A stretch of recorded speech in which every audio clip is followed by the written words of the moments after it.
We are asking questions tonight about spreading awareness of a deadly cancer.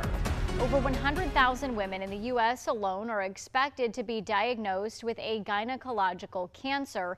Over 30,000 could die from their diagnosis. And joining me now is Pink Ribbon Good's Peer Support and Education Coordinator, Stephanie Jacobs. Thank you so much for being with us here tonight. There's more than just one form of cancer that's associated with gynecological cancer under that umbrella. What forms are the most common and the most dangerous? There are five main types of gynecological cancers: cervical, ovarian, uterine cancer, endometrial cancer, vaginal, and vulvar. And the most common are uterine and ovarian cancer. And I've actually had both uterine and ovarian cancer. And like you said, about 100,000 women a year are diagnosed with gynecological cancers.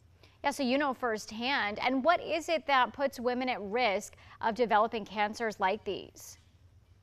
There are some risks that you can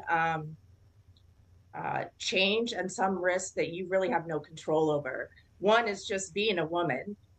The second one is your family history. And the third one is age. You can't control, as you age, your risk goes up and you can't control that. But there are some things that you can manage and control. And those are getting the HPV vaccine, so you prevent infection, maintaining a healthy body weight, exercising, and avoiding alcohol and tobacco. And lastly, make sure that you keep up with your yearly exams and screenings. And then why is it so important to have an awareness month and to share these stories of people like yourself who have dealt with these types of cancers? I think it's really important to have awareness months to start the conversation about these cancers and their symptoms. Even after I was diagnosed with uterine cancer, I didn't know anything about ovarian cancer or their symptoms or what to look for. And I think sharing your stories helps the people that are newly diagnosed and the people that are going through treatment. You know, it's really scary to hear that you have cancer. And if you can hear someone's story who's been through what you're going through and see them thriving and doing okay, you can kind of think, well, if she can do it, I can do it too. And also, as the person telling the story, it can be, you're giving back, and it can be healing in itself.